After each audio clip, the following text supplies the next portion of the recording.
सैकड़ों वर्षों पहले की बात है। अनंतपुर नामक राज्य में एक राजकुमारी नैना निवास करती थी। राजकुमारी नैना अनुपम सौंदर्य की मूरत थी, लेकिन उनका स्वभाव अत्यंत अहंकारी और स्वार्थपूर्ण था। जब उनकी शाही सवारी नगर के बाजारों से होकर गुजरती, तो लोग दरवाजे और खिड़कियां तुरंत बंद कर लेते। दुकानदार अपनी दुकानें ताला लगा देते और राहगीर सड़कें छोड़ गलियों में छिपने को विवश हो जाते। यदि किसी दुर्भाग्यवश राहगीर सड़क पर ही रह जाता, तो उसे कठोर आदेश का पालन करना पड़ता। उस समय वही जमीन पर आंधे मुंह लेटना अनिवार्य होता। यदि कोई व्यक्ति इस नियम की अवहेलना करता, तो उसे भयावह दंड दिया जाता। उसे चौराहे पर खड़ा कर उसकी आंखों में जलती हुई सलाखें घुसा दी जाती, जिससे उसकी दृष्टि सदा के लिए छिन जाती।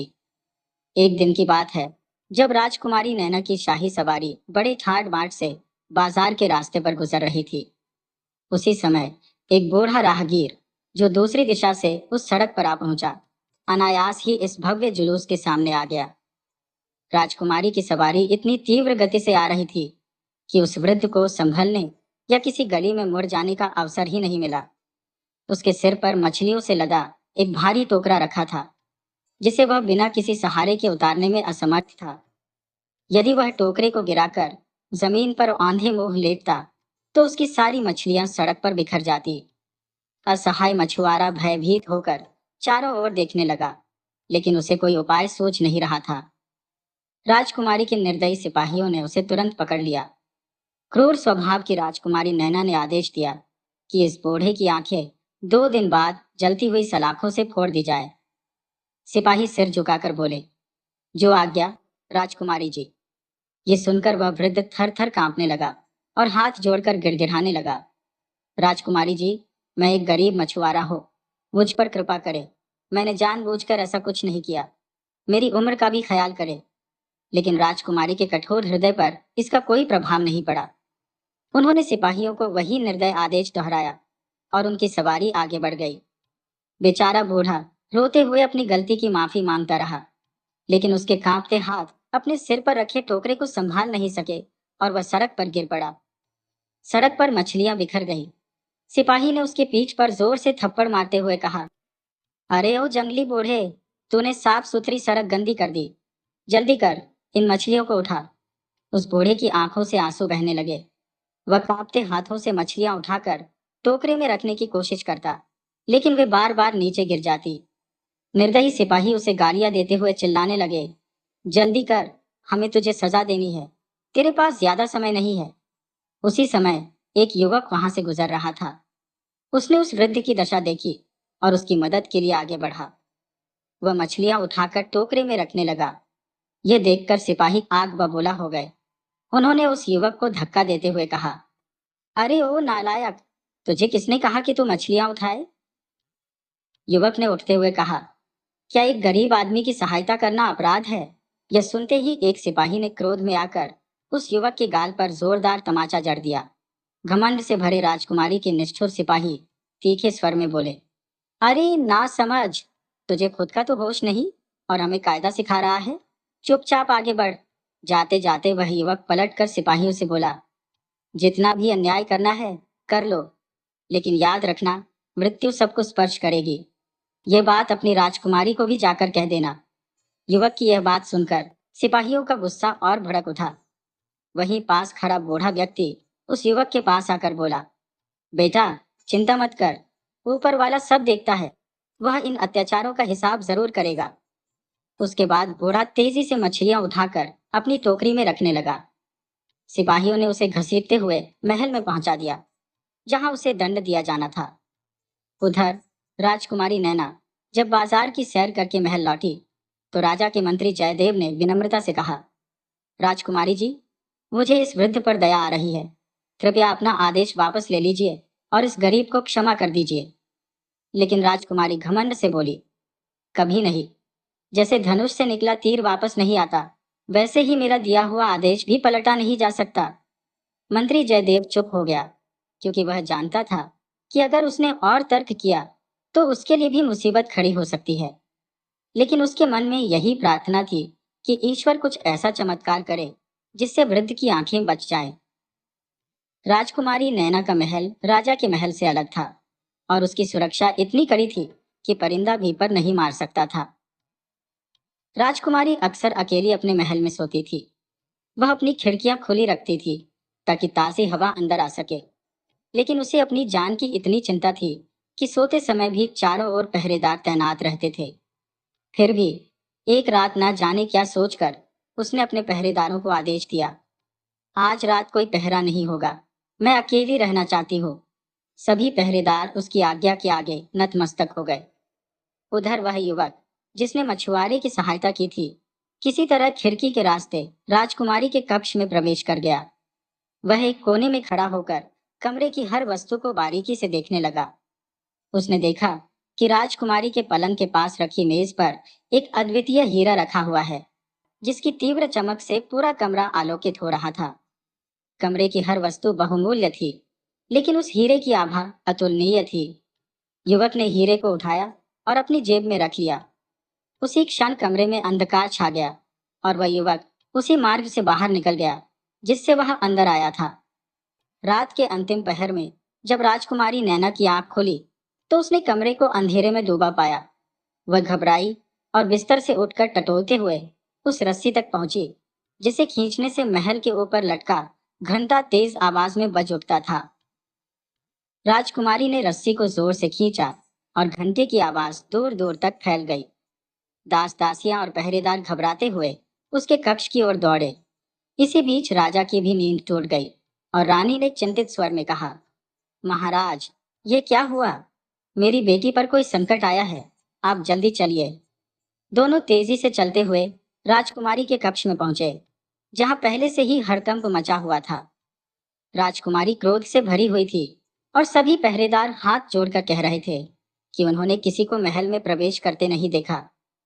राजा ने गंभीर स्वर में राजकुमारी से पूछा, बेटी, क्या हुआ? तुम इतनी व्याकुल क्यों हो? राजकुमारी ने गुस्से से कहा, पिताजी, मेरे कक्ष में कोई चोर आया था। मेरा हीरा गायब है, लेकिन ये पहरेदार दावा कर रहे हैं कि उन्होंने किसी को महल में आते हुए नहीं देखा। राजा ने गुस्से से पहरेदारों की ओर देखा। सैनिक भयभीत होकर बोले, महाराज, हमने पूरी रात सतर्कता से पहरा दिया, हम एक पल के लिए भी नहीं सोए। राजा कुछ देर सोचता रहा और फिर बोला, ठीक है, तुम्हारे पास कल शाम तक का समय है। चोर का पता लगाओ। अगर ऐसा नहीं हुआ तो तुम्हें कड़ी सजा मिलेगी। पहरेदारों के जाने के बाद रानी ने कहा, मुझे पूर्ण विश्वास है कि यह चोरी महल के सेवादारों का काम नहीं है। ये किसी बाहरी व्यक्ति की करतूत है। इसीलिए सुबह होते ही ये घोषणा कर दीजिए कि चोर को पकड़वाने वाले को बड़ा इनाम दिया जाएगा। राजा असमंजस में था। यह महल में पहली चोरी थी जिसने उसे व्याकुल कर दिया था। वह बिना कुछ बोले सिर झुकाए अपने कक्ष की ओर चला गया। सुबह होते ही राजा ने अपने दरबार में यह घोषणा करवाई कि जो भी व्यक्ति राजकुमारी का बेशकीमती हीरा वापस ला कर देगा, उसे मनचाहा इनाम दिया जाएगा। अगले दिन जब राजा अपने सिंहासन पर विराजमान था, तभी एक युवक दरबार में उपस्थित हुआ। उसने झुककर अभिवादन किया। राजा ने प्रश्न किया, तुम कौन हो और क्या चाहते हो? युवक ने निवेदन किया, महाराज, मैं राजकुमारी का वह हीरा लेकर आया हूँ और इसके बदले में मुझे वादा किया गया इनाम चाहिए। राजा ने कहा, शाबाश, लाओ, वह हीरा कहाँ है? युवक ने अपनी जेब से हीरा निकाला और राजा के समक्ष प्रस्तुत कर दिया। राजा ने उस हीरे को देखकर प्रसन्नता से कहा, बताओ युवक, तुम्हें इनाम में क्या चाहिए? युवक ने उत्तर दिया, हुजूर, परसों राजकुमारी ने एक निर्धन मछुआरे की आंखें फोड़ने का हुक्म दिया था। मैं चाहता हूं कि वह आदेश वापस लिया जाए। साथ ही उन पांचों सैनिकों को दंडित किया जाए जिन्होंने एक बूढ़े राहगीर को बंदी बनाया और मुझे अपशब्द कहे। राजा ने गहरी आवाज में पूछा, तुम्हारा उस गरीब व्यक्ति से क्या संबंध है? युवक ने उत्तर दिया, महाराज, मेरा उससे कोई नाता नहीं है। उसकी दुर्दशा देखकर मुझसे सहन नहीं हुआ। यदि उस राहगीर ने राजकुमारी को देख भी लिया तो इससे क्या अंतर पड़ा? राजा ने तत्काल अपने मंत्री को आदेश दिया, मंत्री जी, उस बूढ़े राहगीर को क्षमा करके मुक्त करवा दीजिए और इस युवक तथा उन पांच सैनिकों को कारागार में डाल दिया जाए। युवक ने व्यग्र होकर पूछा, महाराज, मेरा दोष क्या है? राजा ने तीखे स्वर में कहा, तुमने हीरा चुराया है। युवक ने कहा, लेकिन मैंने यह चोरी उस राहगीर को न्याय दिलाने के लिए की। राजा ने क्रोधित होकर कहा, अब कोई सफाई देने की आवश्यकता नहीं। युवक ने साहसपूर्वक कहा, महाराज, यह मत भूलिए कि यदि आपने मुझे कैद किया तो मैं आपका मुकुट भी चुरा कर ले जाऊंगा और आप मुझे पकड़ नहीं सकेंगे। राजा ने गुस्से में कहा, मूर्ख युवक, ऐसा दुस्साहस कभी मत करना। इसके बाद राजा ने संकेत किया और सिपाहियों ने युवक को पकड़कर कारागार में डाल दिया। मंत्री ने बूढ़े राहगीर को मुक्त करवाया और उन पांचों सैनिकों को 20-20 कोड़े लगवाए।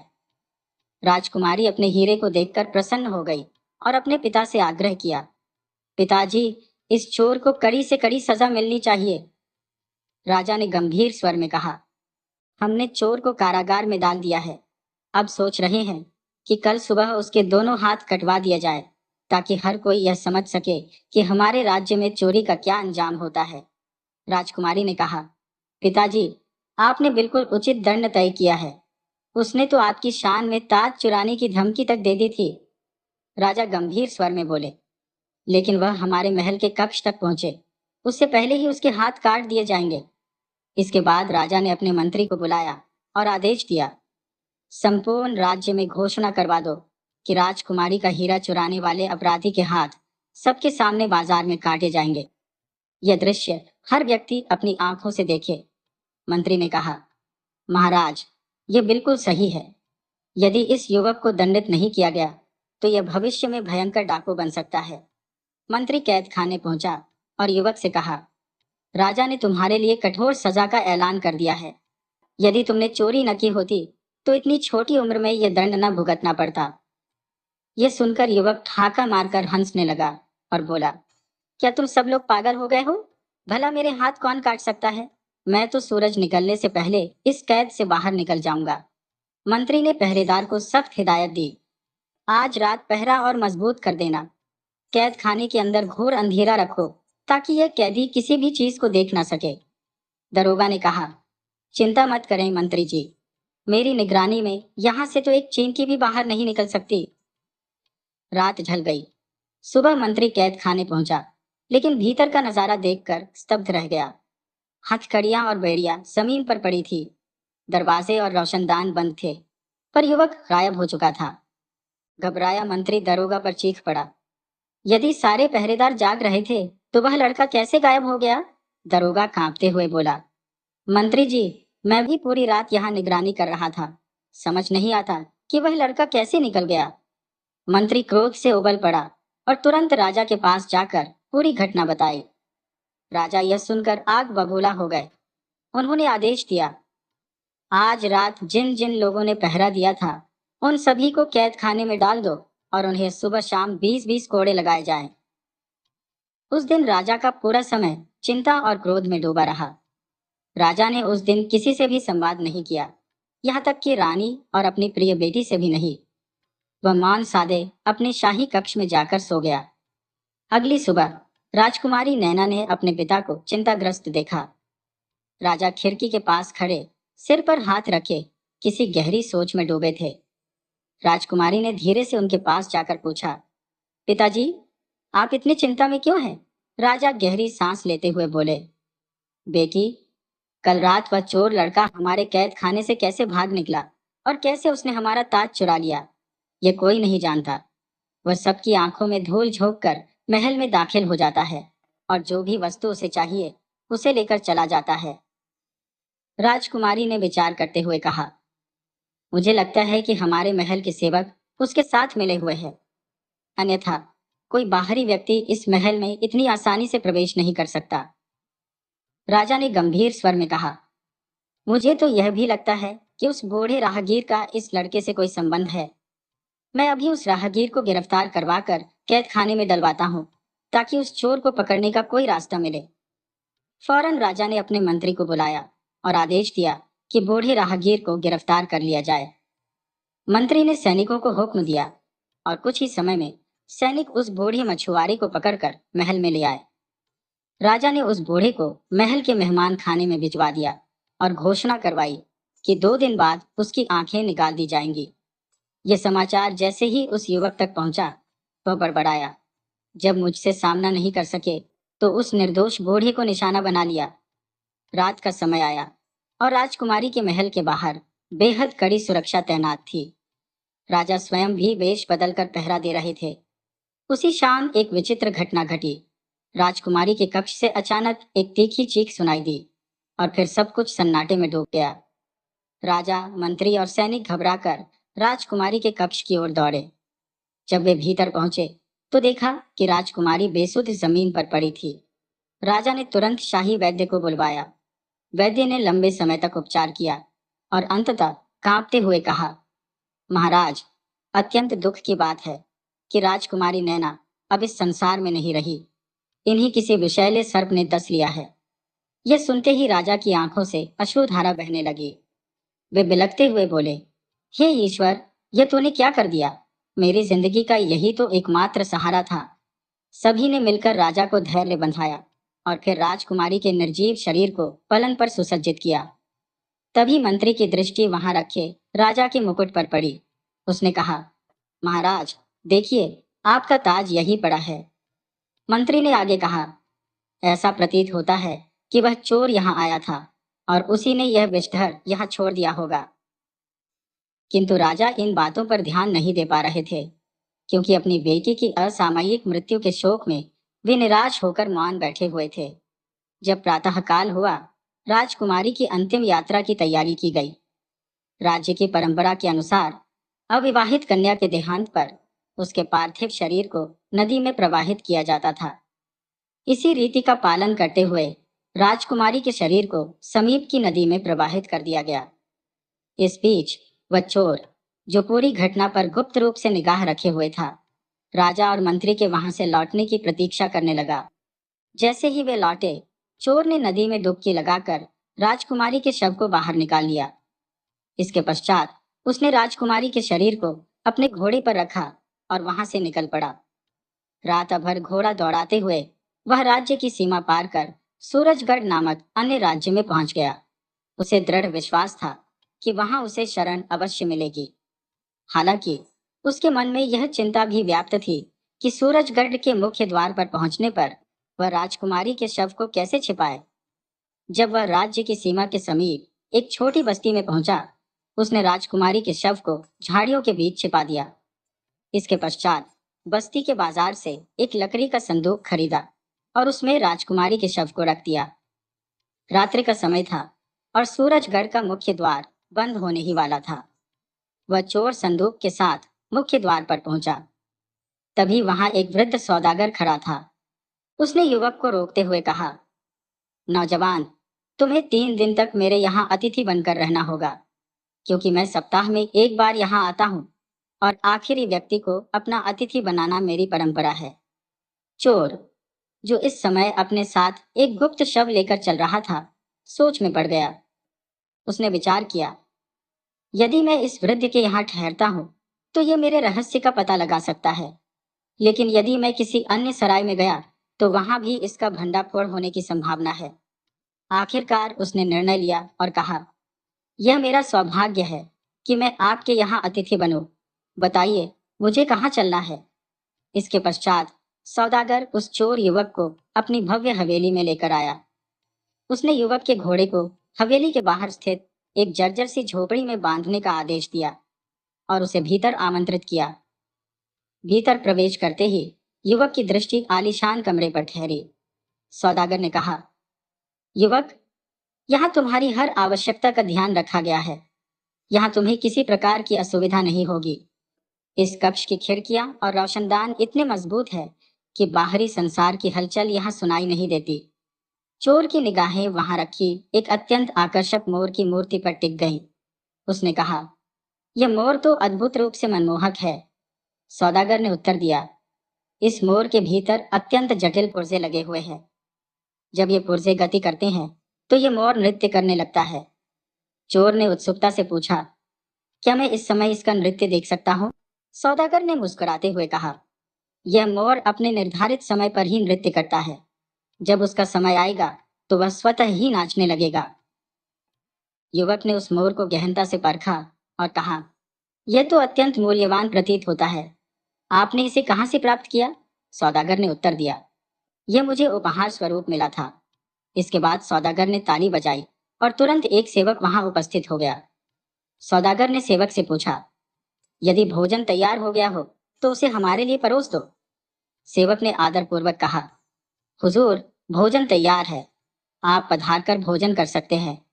सौदागर युवक को एक अन्य कक्ष में ले गया और उसके साथ भोजन ग्रहण किया। भोजन के उपरांत उसने युवक से कहा, अब तुम विश्राम करो, कल संध्या को हम पुनः भेंट करेंगे।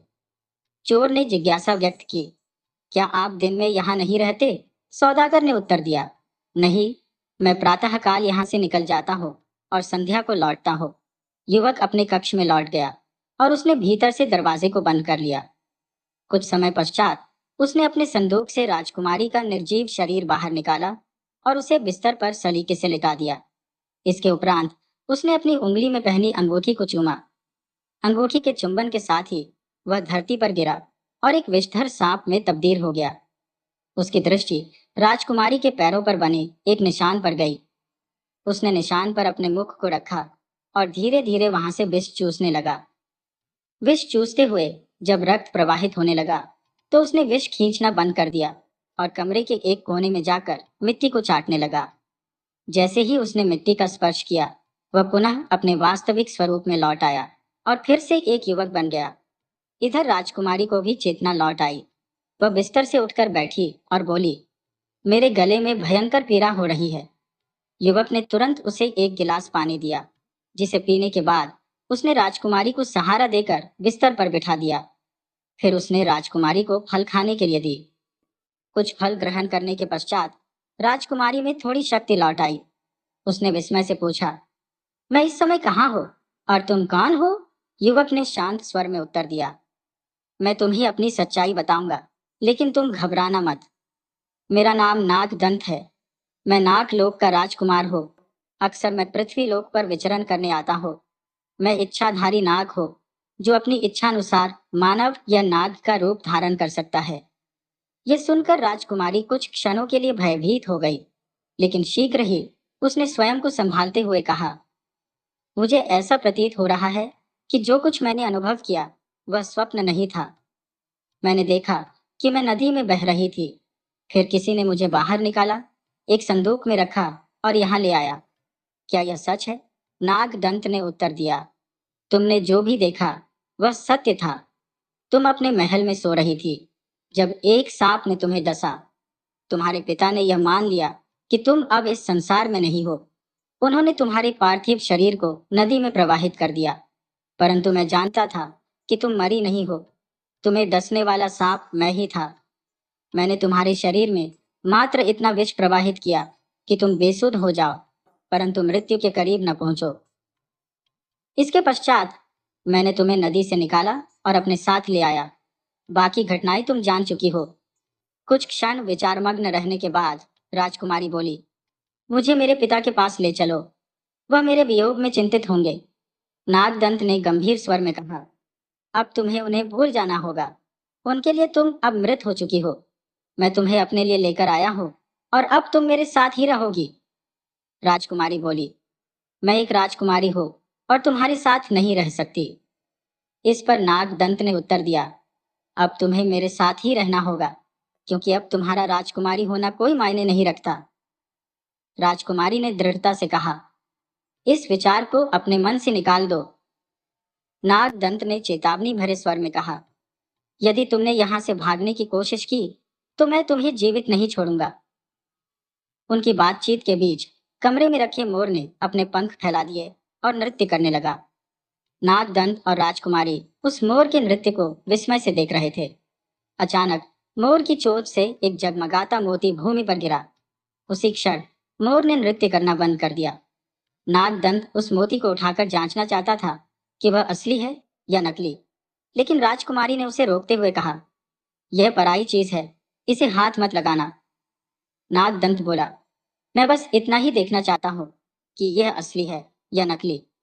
राजकुमारी के मना करने पर नागदंत ने मोती को वहीं छोड़ दिया। थोड़ी देर बाद राजकुमारी सो गई, लेकिन नागदंत जागता रहा। बैठे बैठे उसने सोचा, सांप बनकर यह देखा जाए कि सुदागर की हवेली में कैसा सामान है। यह सोचकर वह सांप में परिवर्तित हो गया और पूरी हवेली में घूमने लगा। हवेली में 20 से अधिक कक्ष थे और सभी बहुमूल्य वस्तुओं से सुसज्जित थे।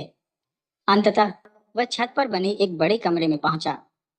इस कमरे का दृश्य पूरी तरह से भिन्न था। चारों ओर मानव कंकाल और हड्डियों का अंबार लगा हुआ था। यह देख वह थोड़ा विचलित हुआ। तभी उसकी नजर एक मेज पर रखे चिराग पर पड़ी। पास ही वह बूढ़ा सुदागर बैठा था और चिराग के सामने मंत्रोच्चार कर रहा था। यह देखकर नागदंत को समझ आ गया कि वह कोई सुदागर नहीं बल्कि एक जादूगर है। यह सब देखकर नागदंत विस्मित रह गया और चुपचाप वहां से लौट आया। अपने कक्ष में पहुंचकर उसने दरवाजा भीतर से बंद किया और नीचे बिछे एक कालीन पर लेट गया। प्रातः जब सूरज उगा, नागदंत और राजकुमारी दोनों जागे। नागदंत ने राजकुमारी से कहा, अब हमें यहाँ से प्रस्थान करना चाहिए क्योंकि मैंने उस बूढ़े सुदागर की असलियत देख ली है। इसके पश्चात नागदंत ने संपूर्ण घटना का विवरण राजकुमारी को दिया। राजकुमारी बोली, मैं भी यहाँ ठहरने की इच्छुक नहीं हूँ। हमें शीघ्रतम संभव समय में यहाँ से पलायन करना चाहिए। उसी क्षण वह बूढ़ा जादूगर वहां उपस्थित हो गया। उसने राजकुमारी को देख पूछा, युवक, यह स्त्री कौन है और यहाँ कब से है? नागदंत ने उत्तर दिया, यह मेरी पत्नी है। डाकुओं के भय से मैंने इसे संदूक में छिपा दिया था। यह सुनकर जादूगर मौन हो गया। उसने फर्श से वह मोती उठाया और उसे पुनः मोर की चोंच में डाल दिया। इसके पश्चात राजकुमारी ने कहा, अब हमें जाने की अनुमति दीजिए। जादूगर बोला, नहीं, अभी नहीं। मेरे यहाँ आया हुआ अतिथि 3 दिन पूर्व प्रस्थान नहीं कर सकता। यदि तुम्हें असुविधा हो रही है तो नाश्ता करने के पश्चात मेरे बाग की सैर कर लेना। वहां विचित्र वस्तुएं तुम्हें आनंदित करेंगी। इतना कहकर वह चला गया। कुछ समय बाद उसने अपने सेवक के माध्यम से उन दोनों के लिए नाश्ता भेजा। नाश्ता विलक्षण व्यंजनों से परिपूर्ण था। राजकुमारी ने शंका व्यक्त की, मुझे प्रतीत होता है कि इन व्यंजनों में किसी प्रकार का जादू है। नागदंत ने सहमति जताई और कहा, हाँ, यह संभव है, लेकिन अब क्या किया जाए? राजकुमारी बोली, इन खाद्य पदार्थों का त्याग करना ही उचित होगा। भूखे रहना बेहतर है। हम बाघ की सैर का बहाना बनाकर यहाँ से भाग सकते हैं। नागदंत को यह युक्ति सराहनीय लगी। उन्होंने समस्त नाश्ता अपने संदूक में रख दिया और खाली बर्तन सेवक को लौटा दी। कुछ समय पश्चात जादूगर पुनः आया और बोला, यदि नाश्ता कर लिया है तो बाग में घूमने जाओ, परंतु स्मरण रखना, वहां किसी भी वस्तु को स्पर्श न करना। ये कहते हुए वह चला गया। नागदंत और राजकुमारी बाग की ओर प्रस्थान कर गए। बाग का भ्रमण करते हुए वे एक ऐसे स्थान पर पहुंचे जहां अनगिनत पिंजरे लटके हुए थे। प्रत्येक पिंजरे में अनेक पक्षी बंद थे। राजकुमारी ने विस्मयपूर्वक कहा, ऐसे पक्षी मैंने पहले कभी नहीं देखे। इन्हें पकड़ना एक जादूगर के लिए कठिन कार्य नहीं है। तभी एक पक्षी ने कहा, क्या तुम हमारी सहायता करोगे? राजकुमारी चकित होकर बोली, यह क्या? तुम मनुष्यों की भाषा में वार्तालाप कर सकते हो? बताओ, तुम्हें किस प्रकार की सहायता चाहिए? पक्षी बोला, हम पक्षी नहीं है। यह निर्दयी जादूगर हमें पक्षी बनाकर पिंजरों में कैद कर चुका है। यदि तुम किसी प्रकार हवेली के उस विशाल कक्ष में स्थित चिराग को प्रज्वलित कर दो और जब उसमें से धुआं निकलने लगे तो उसे तोड़ देना। इस प्रकार जादूगर का सारा माया जाल समाप्त हो जाएगा और हम सब पुनः मनुष्य बन जाएंगे। उसी क्षण एक अन्य पक्षी बोला, तुम इस जादूगर के कौन लगते हो?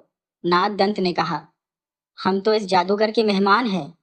पक्षी ने पूछा, क्या तुमने मोर का नृत्य देखा था? नागदंत ने उत्तर दिया, हाँ, हमने देखा था।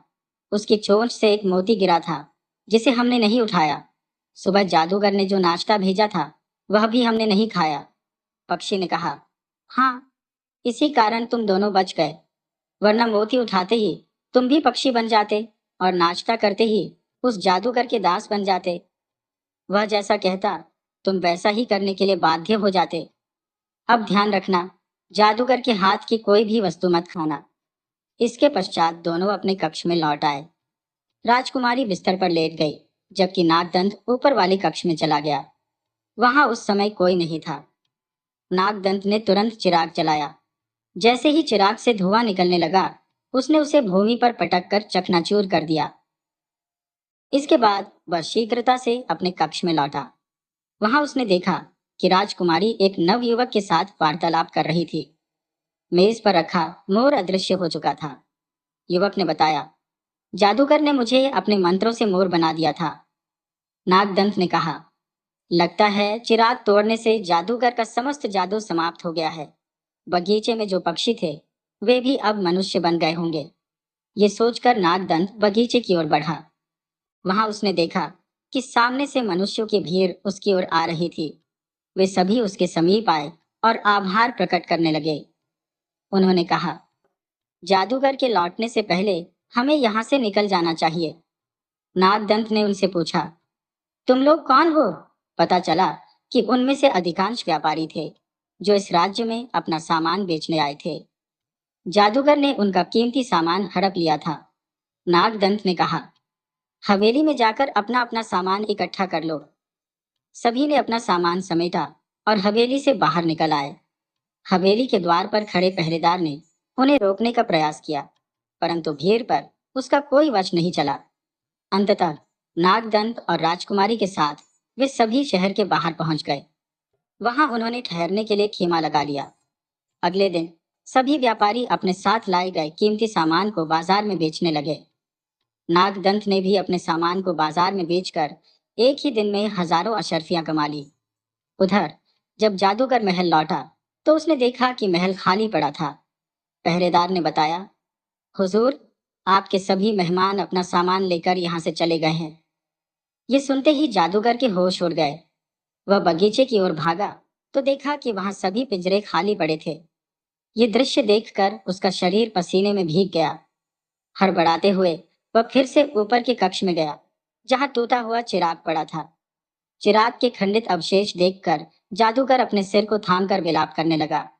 उसने चिराग की ओर देखते हुए कहा, हाय, यह चिराग जिसे मैंने 10 वर्षों की कठिन तपस्या के बाद प्राप्त किया था। इसके बाद वह उस कक्ष में गया जहां नागदंत और राजकुमारी बंद थे, परंतु वह कक्ष भी अब सुनसान था। वहां मोर का कोई निशान नहीं था। जादूगर समझ गया कि इस विनाश का कारण वह लड़का है। उसने मन ही मन कहा, अगर उसने नाश्ता कर लिया होता तो वह मेरा दास बन जाता, परंतु इस चतुर लड़के ने न तो मोती उठाया और न ही भोजन ग्रहण किया।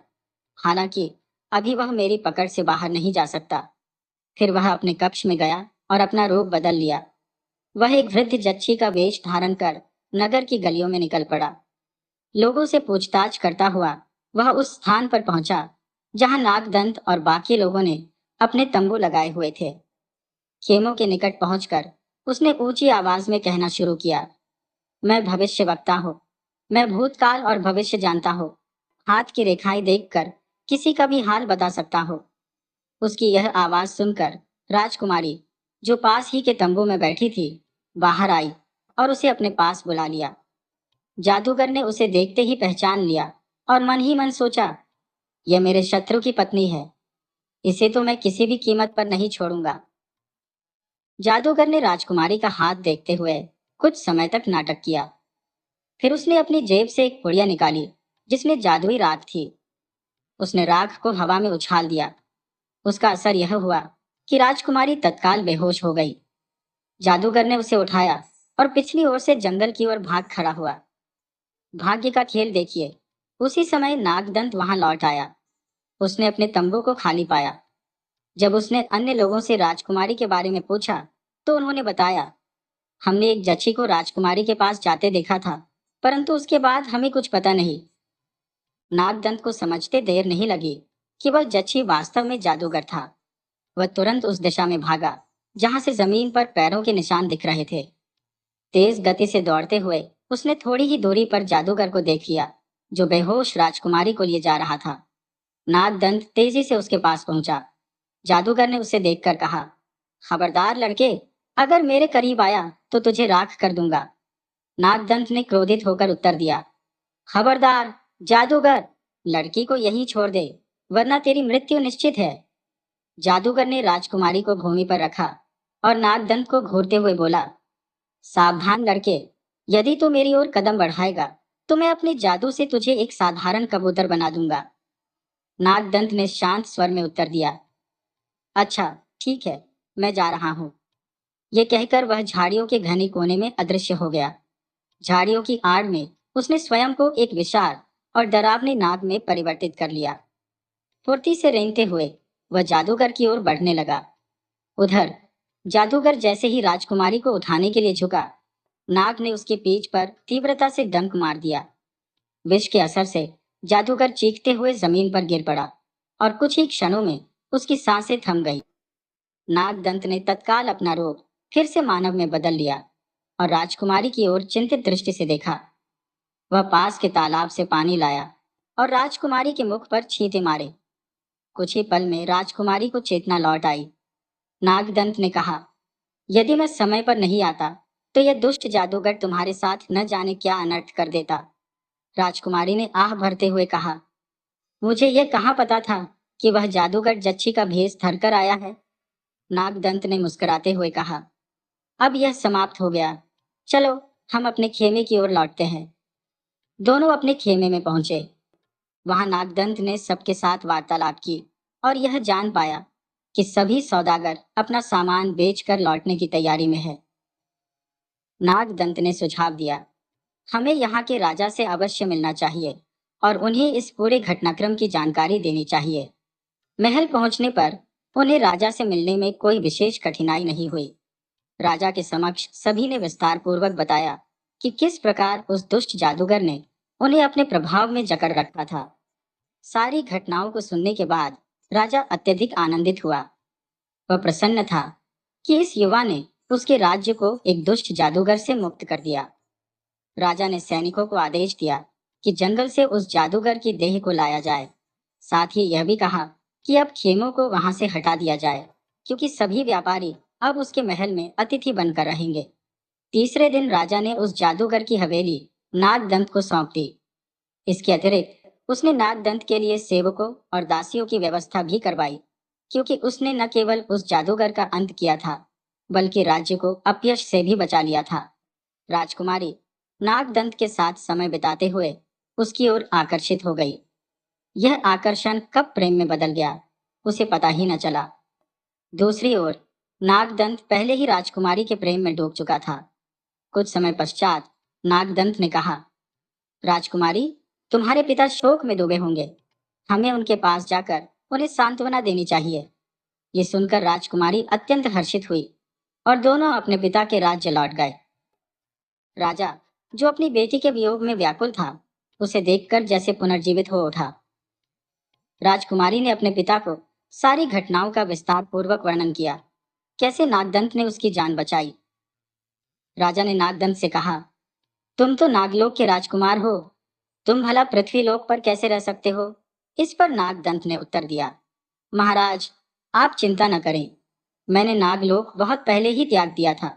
वस्तुतः मुझे पृथ्वीलोक से अधिक लगाव था। मैं अक्सर यहाँ विचरण के लिए आता था। जब मेरे पिता को यह ज्ञात हुआ तो वे मुझसे क्रोधित हो गए और उन्होंने मुझे नागलोक से निष्कासित कर दिया। तब से मैंने पृथ्वीलोक को ही अपना घर बना लिया। राजा यह सुनकर अत्यंत प्रभावित हुआ। उसने नागदंत और अपनी पुत्री का विवाह करवा दिया। इसके पश्चात नागदंत पृथ्वीलोक पर रहकर राजकुमारी के साथ सुखमय जीवन व्यतीत करने लगा।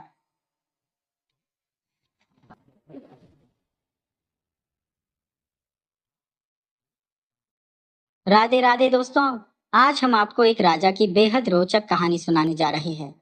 यदि आप हमारे चैनल पर नए हैं तो कृपया इसे लाइक करें, सब्सक्राइब करें और दूसरों के साथ शेयर करें। दोस्तों, समय की प्रकृति अचूक है। यह सदा एक समान नहीं रहता। वक्त इतना प्रबल है कि राजा को रंक और रंक को राजा बनाने में पल भर की भी देरी नहीं करता। इसलिए हर व्यक्ति को समय के महत्व को पहचानते हुए अपने जीवन में आगे बढ़ना चाहिए। बहुत पहले की बात है, एक राजा हुआ करते थे जिनका नाम प्रताप सिंह था। राजा न केवल न्यायप्रिय और दयालु थे, बल्कि अत्यंत विवेकशील भी थे। वे अपने कर्तव्यों को निष्ठापूर्वक निभाते और अपनी प्रजा का ध्यान अपने परिवार के सदस्यों की भांति रखते थे। उनके दो संतानें थी, एक पुत्र जिसका नाम चंद्रेश था और एक पुत्री जिसका नाम राजवी था। चंद्रेश करीब 12 वर्ष का था, जबकि राजवी 17 वर्ष की थी। राजा और रानी अपने बच्चों से असीम प्रेम करते थे, जैसा हर माता पिता करते हैं। उन्होंने अपने बच्चों को हर प्रकार की सुख सुविधा दी थी, क्योंकि वे एक समृद्ध परिवार से थे। समय के साथ जब राजवी युवा होने लगी, तो राजा को उसकी शादी की चिंता सताने लगी। एक दिन राजा ने अपने दरबार में नगर के एक नाई और एक ब्राह्मण को बुलाया। प्राचीन समय में राज परिवारों के विवाह की जिम्मेदारी ब्राह्मणों और नाइयों पर ही होती थी। राजा ने उनसे कहा, हमारी पुत्री विवाह योग्य हो चुकी है। आप लोग ऐसा वर ढूंढे जो समय को समझने वाला हो, समय के अनुसार कदम बढ़ाने वाला हो। वह अमीर हो या गरीब, जात पात से कोई फर्क नहीं पड़ता। बस वह समय का महत्व जानने वाला होना चाहिए। अगले दिन नाई और ब्राह्मण अपने सामान के साथ निकल पड़े। वे नगर नगर घूमे, कई लड़कों से मिले, लेकिन राजा की शर्तों पर खरा उतरने वाला कोई नहीं मिला। लोग कहते, समय भी कोई देखने की चीज है? ये कैसे पता चलेगा कि समय कैसा दिखता है? कई दिन बीत गए और नाई और ब्राह्मण खाली हाथ लौटने की सोचकर चिंतित हो उठे। राजा का आदेश छोड़ना उनके लिए असंभव था। एक दिन वे एक नगर के चौराहे पर पहुंचे, जहां एक मोची का लड़का बैठा था। वह न केवल सुंदर था, बल्कि विवाह योग्य भी प्रतीत होता था। दोनों ने उस लड़के से बात की और उसे राजकुमारी से विवाह का प्रस्ताव दिया। मोची बना हुआ वह युवक अचरज में डूबकर उन दोनों की ओर देखने लगा और बोला, महोदय श्रीमान, सुबह सुबह यह मजाक का समय है क्या? मैं समय का मारा हो। मेरे माता पिता दृष्टिहीन है और मैं उनका इकलौता सहारा हो। मैं अपने समय को देखकर उसकी कद्र करते हुए अपने काम को ईमानदारी से पूरा कर रहा हूँ। कृपया मुझे मेरा काम करने दें, ताकि मैं अपनी रोजी रोटी कमा सकूं और अपने परिवार का भरण पोषण कर सकूं। कृपा कर मेरा उपहास मत करें। युवक के इस सटीक उत्तर ने नाई और ब्राह्मण को एक नई उम्मीद दी। जिन सवालों ने उन्हें कई दिनों से व्यथित किया था, उसका समाधान मानो इस युवक ने अनजाने ही दे दिया। उन्होंने युवक से उसका नाम और समय को पहचानने के रहस्य के बारे में पूछा। युवक ने जवाब दिया, मेरा नाम धर्मेश है। जहां तक समय की बात है, ये मेरे अतीत से जुड़ा हुआ है, जिसे मैं भुला देना चाहता हूँ। मैं अपने अतीत की बात करने का इच्छुक नहीं हूँ। कृपया इस बारे में और कुछ मत पूछें। ब्राह्मण और नाई ने कहा, अरे, यही सवाल तो तुम्हारे विवाह का आधार बन सकता है। युवक कुछ देर तक सोचता रहा। गरीबी और अपने माता पिता की स्थिति को ध्यान में रखते हुए उसने सोचा कि वह अपने घर बसाने का सपना देख भी कैसे सकता है। फिर वह बोला, अगर आप लोग इसे जरूरी समझते हैं तो ठीक है, लेकिन मेरे अतीत की बात न करें। मेरे माता पिता ही मेरी शादी की अनुमति देंगे। युवक उन दोनों को अपने घर ले गया। वहां पहुंचने पर उसके अंधी माता पिता ने आगंतुकों का स्वागत किया। नाई और ब्राह्मण ने उन्हें विनम्रता पूर्वक प्रणाम किया और पूछा, राजा की बेटी, जो ऐशो आराम में पली बड़ी है, क्या इस घर में रह पाएगी? माता पिता ने गंभीर स्वर में कहा, हम बहुत साधारण लोग हैं। क्या राजकुमारी हमारे घर के माहौल में सामंजस्य बिठा सकेगी? नाई और ब्राह्मण ने उत्तर दिया, महाराज स्वयं ऐसा चाहते हैं। आप निश्चिंत रहे। माता पिता ने सहमति दे दी और नाई और ब्राह्मण नगर लौटकर राजा को यह खबर सुनाने गए। राजा ने इस प्रस्ताव को खुशी खुशी स्वीकार कर लिया और विवाह की तैयारी शुरू करने का आदेश दिया। कुछ दिनों बाद धर्मेश और राजकुमारी का विवाह संपन्न हुआ। राजकुमारी, जो अब धर्मेश की पत्नी थी, अपने सास ससुर की सेवा में कोई कसर नहीं छोड़ती। धर्मेश के काम पर जाने के बाद वह सुबह उसका नाश्ता बनाती और टिफिन तैयार करती। बाकी समय वह अपने सास ससुर की सेवा में समर्पित रहती। एक दिन उसकी सास ने कहा, बेटी, तुम राजकुमारी हो। तुम पूरे दिन हमारी देखभाल में लगी रहती हो। तुम भी कभी कभी बाहर घूमने जाया करो, जिससे तुम्हारा मन भी बहल जाएगा। राजकुमारी ने इस बात को स्वीकार किया और एक रविवार को नगर के बाजार घूमने चली गई। जब राजकुमारी उस राह से गुजर रही थी जो बाजार की ओर जाता था, वह अचानक ठिठक गई। कुछ ही दूरी पर चौराहे पर उसने अपने पति को देखा, जो अपनी छोटी सी जूतों की दुकान पर बैठा हुआ जूते सिलने में व्यस्त था। यह दृश्य देखते ही जैसे उसकी सोचने समझने की शक्ति क्षीण हो गई। उसके कदम वहीं थम गए। और उसकी आंखों में अविश्वास छलकने लगा। राजकुमारी ने पल भर के लिए अपने चारों ओर की दुनिया को खोते हुए सोचा, क्या यही मेरा पति है? क्या मेरे पिता ने जानबूझकर मेरा विवाह एक मोची से किया? वह ठंडी हवा की लहर की तरह स्तब्ध खड़ी रह गई, मानो धरती ने उसके पैरों तले से अस्तित्व खींच लिया हो। आकाश से गिरती असंख्य बिजली मानो उस पर टूट पड़ी हो। कुछ क्षणों तक वह बिना हिले डुले खड़ी रही। फिर अपनी चेतना वापस पाते ही उसने अपनी ओढ़नी से चेहरा ढका और विचारों के भंवर में डूब गई। यह क्या हुआ मेरे साथ?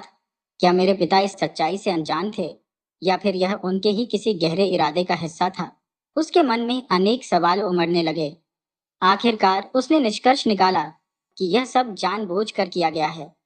उसके पिता ने अपने कारण या किसी अदृश्य प्रतिशोध के चलते उसकी नियति को ऐसा मोड़ दिया। क्रोध और अपमान की ज्वाला में जलते हुए उसने तय किया कि अब वह किसी के साथ नरमी नहीं बरतेगी। राजकुमारी धीरे धीरे अपने पति की ओर बढ़ी, अपनी चप्पल निकाली और उसे सिलने के लिए उसके सामने रख दी। उसका पति बिना पहचान पाए बड़ी सरलता से चप्पल को ठीक करता है और चुपचाप पैसे ले लेता है। यह देखकर राजकुमारी की अंतर्निहित जलन और कुंठा और भी गहरी हो जाती है। वह बाजार की ओर आगे बढ़ती है, लेकिन वहां पहुंचने का उद्देश्य भूल जाती है। सास ससुर ने उसे भेजा क्यों था, यह बात उसके लिए गौण हो चुकी थी। उसके दिमाग में केवल एक विचार घूम रहा था, बदले का। उसने एक मिट्टी के बर्तनों की दुकान पर जाकर मिट्टी के बर्तन और पत्थर खरीदे। घर लौटते ही उसने यह तय कर लिया कि इन नए बर्तनों में वह अपने सास ससुर और पति को खाना देगी, ताकि उनका और उसका भोजन अलग रहे। उसका क्रोध अब ठोस रूप ले चुका था। घर पहुंचकर उसने अपने बदले हुए व्यवहार का परिचय दिया। सास ने जब उससे पूछा, बेटी, बाजार से क्या लेकर आई हो, तो उसने तीखे स्वर में उत्तर दिया, कौन बेटी? मैं तो किसी की बेटी नहीं। मेरे पिता ने ही मुझे बेटी मानने से इनकार कर दिया। राजकुमारी के इस बदले व्यवहार ने पूरे परिवार में एक नई अशांति का संचार कर दिया। उसकी नाराजगी और उसके कठोर रवैये ने घर के माहौल को बदल कर रख दिया। सास ससुर और पति के लिए, जो कभी उसकी सेवा और आदर के आदी थे, अब वह एक कठोर स्वभाव वाली महिला बन चुकी थी। तो फिर तुमसे क्या कहो, लेकिन हाँ, बाजार से मैं आप सबके लिए एक विशेष तोहफा लाई हो। सास ने उत्सुकता से पूछा, क्या लाई हो बेटी? राजकुमारी ने ठंडे स्वर में उत्तर दिया, यह मिट्टी के बर्तन आपके लिए लाई हो। अब से आप लोग इन्हीं बर्तनों में भोजन करेंगे और इन्हीं को स्वयं साफ करेंगे। यदि इन्हें साफ नहीं किया तो आपको इन्हीं गंदे बर्तनों में खाना पड़ेगा। मैं अब किसी भी स्थिति में हाथ लगाने वाली नहीं हो, क्योंकि मेरे साथ जो धोखा हुआ है उसने मुझे राजकुमारी से एक साधारण सेविका बना दिया, इसलिए यही उचित है। सास और अंधे ससुर यह सुनकर हतप्रभ रह गए, लेकिन वे कर भी क्या सकते थे। ससुर ने केवल इतना कहा, ठीक है बहू, जैसा तुम चाहो। शाम को जब राजकुमारी का पति घर आया तो उसे पानी कांच के गिलास की जगह मिट्टी के लौ में दिया गया। पति धर्मेश यह देखकर चौंक गया और सोच में पड़ गया कि राजकुमारी को शायद हमारे बारे में सब कुछ पता चल गया है। उसने धीरे से पूछा, यह क्या है? राजकुमारी ने तीखे स्वर में उत्तर दिया, यह तुम्हारा सौभाग्य है और मेरा दुर्भाग्य। मुझे यह नहीं पता था कि मेरे पिता मुझे इस तरह धोखा देंगे। किसी पिता से अपनी बेटी के साथ ऐसी नीचता की उम्मीद नहीं थी, और आपसे तो मैं कुछ भी कहने के लायक नहीं हो। आप बस इतना जान ले कि मैं एक राजकुमारी हूँ और आप एक साधारण मोची। मैं अपने बर्तनों में आपको खाना नहीं दे सकती, इसलिए आपके लिए खास तौर पर ये मिट्टी के बर्तन लाई हो। इनका उपयोग करना और साफ रखना आपका ही काम है। मैं इन गंदे बर्तनों को हाथ नहीं लगाऊंगी। धर्मेश ने सिर झुकाकर कहा, जैसा तुम चाहो। सुबह और शाम धर्मेश अपने माता पिता के बर्तनों को साफ करता और अगले भोजन के लिए सुरक्षित रखता। उसने कभी विरोध नहीं किया। इस तरह समय बीतता गया। फिर एक दिन राजा प्रताप सिंह की राजधानी पर एक दुश्मन राजा ने हमला कर दिया। उस राजा ने रात के अंधेरे में सोते हुए सैनिकों और नागरिकों को बंदी बना लिया। इससे पहले कि राजा को कोई चेतावनी मिलती, एक गुप्त सैनिक ने स्थिति का जायजा लेकर राजा प्रताप सिंह को सूचना दी। सैनिक ने कहा, महाराज, आप परिवार सहित गुप्त मार्ग से महल छोड़ दें। यदि आप रात में नहीं निकले तो सुबह तक आप बंदी बना लिए जाएंगे और फिर कोई उम्मीद नहीं बचेगी। राजा ने परिस्थिति को समझते हुए कुछ धन लेकर अपनी रानी और बेटे के साथ महल छोड़ दिया। रात भर पैदल चलते हुए उन्होंने लंबा सफर तय किया और सुबह के करीब वे एक दूसरे राज्य की सीमा में पहुंच गए। राजा ने रानी से कहा, रानी, हमने जो राजसी वस्त्र पहने हैं वे हमें इस शहर में पहचान दिला देंगे। हमें साधारण कपड़ों की आवश्यकता है। मैं बाजार से कपड़े लेकर आता हूँ। रानी ने सिर हिलाकर सहमति दी। राजा बाजार पहुंचा और साधारण कपड़े खरीदे। वह ऐसे वस्त्र लेकर लौटा जो नट समाज के लोग पहनते थे। राजा कपड़े लेकर रानी और अपने बेटे के पास लौटा। कपड़े देखते ही रानी ने कहा, महाराज, ये कैसे वस्त्र लाए हैं? राजा ने गंभीर स्वर में कहा, रानी, अब हमें यह स्वीकार करना होगा कि हम अब राजा और रानी नहीं रहे। हमें परिस्थिति को समझते हुए नई राह अपनानी होगी। राज्य का वैभव पीछे छूट गया है, लेकिन जीवन अभी शेष है और उसे जीने का कोई साधन तो चाहिए। राजा ने समझाया, हमारे राज्य में हमने युद्ध कला के साथ साथ नट समाज की कला का भी ज्ञान अर्जित किया था।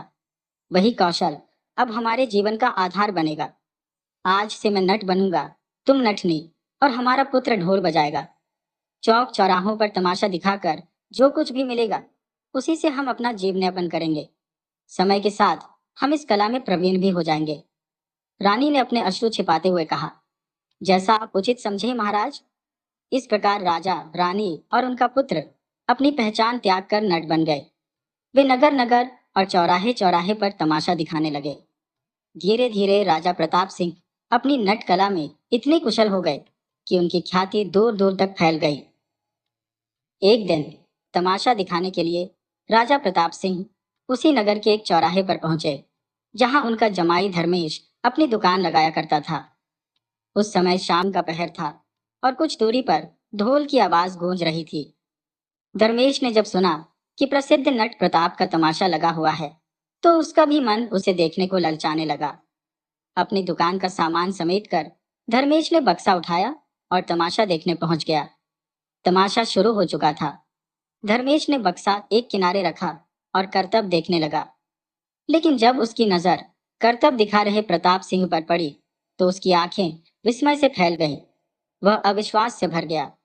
इसके बाद उसने नाचती हुई रानी और ढोल बजाते राजकुमार को देखा। उसे यकीन हो गया कि ये लोग वही हैं, लेकिन सवाल उसके मन को झकझोरने लगे। राजा प्रताप सिंह और उनका परिवार इस हालत में कैसे पहुंचा? धर्मेश ने सारा हाल जानने के लिए तमाशा खत्म होने की प्रतीक्षा की। तमाशा समाप्त होने के बाद जब लोग जाने लगे, धर्मेश आगे बढ़ा और राजा के पास पहुंचकर भरे हुए गले से बोला, पिताजी, ये सब क्या है? आप जैसे महान राजा से नट बनने की कल्पना भी नहीं की जा सकती। प्रताप सिंह ने अपनी दामाद को देखा और उसके सवालों से भरी आंखों को शांत करने के लिए बोले, धर्मेश, जीवन की विडंबनाएं हमें कभी कभी ऐसी राह पर खड़ा कर देती है जहां आत्मसम्मान के साथ जीने के लिए हर पहचान को त्यागना पड़ता है। धर्मेश की आंखों से आंसू छलक पड़े। वह कातर स्वर में बोला, पिताजी, ये सब करने की जरूरत नहीं है। कृपया मेरे साथ चलिए। मैं इतना कमा लेता हूँ कि आप सबका भरण पोषण कर सको। मुझे गर्व होगा यदि मैं आपका सहारा बनूं। आप यह सब अब और नहीं करेंगे। राजा प्रताप सिंह ने मुस्कुराते हुए कहा, नहीं बेटे, हमने भी जीवन जीने की कला सीख ली है। हमें कोई कठिनाई नहीं हो रही है, लेकिन चूंकि हम बेटी से अभी तक नहीं मिले हैं, इसलिए तुम्हारे साथ अवश्य चलेंगे। इसके बाद राजा, रानी और उनका पुत्र धर्मेश के साथ उसके घर के लिए रवाना हो गए। घर पहुंचने पर धर्मेश के साथ आए इन तीन व्यक्तियों को नट के भेष में देखकर राजकुमारी उन्हें पहचान नहीं पाई। उसने खींचते हुए कहा, मैं पहले ही परेशानियों से घिरी हुई हूँ और तुम तीन और लोगों को मेरी मुश्किलें बढ़ाने के लिए ले आए हो। यह सुनकर उसका भाई ठहाका लगाते हुए बोला, कौन सी मुश्किलें? और ये लोग क्या तुम्हें अजनबी लगते हैं? राजकुमारी ने झुंझलाकर कहा, अपने लोग? ये नट हमारे अपने लोग कब से हो गए? धर्मेश ने उसकी बात पर गहरी नजर डालते हुए कहा, क्या तुम्हारी बुद्धि पर पर्दा पड़ा हुआ है या अब आंखों पर भी पड़ गया है? जब राजकुमारी ने ध्यान से देखा तो उसने नट बने अपने माता पिता और भाई को पहचान लिया। पहचानते ही उसका चेहरा सफेद पड़ गया। और वह घबराकर उनके पास दौड़ी। एक एक कर वह अपने भाई, पिता और माता से लिपट कर रोने लगी। वे उसे सांत्वना देते रहे। थोड़ी देर बाद आंसू पोंछते हुए राजकुमारी अपने पिता से बोली, पिताजी, यह मैं क्या देख रही हूँ? आप राजा से इस हालत में कैसे पहुंच गए? यह सब कैसे हुआ?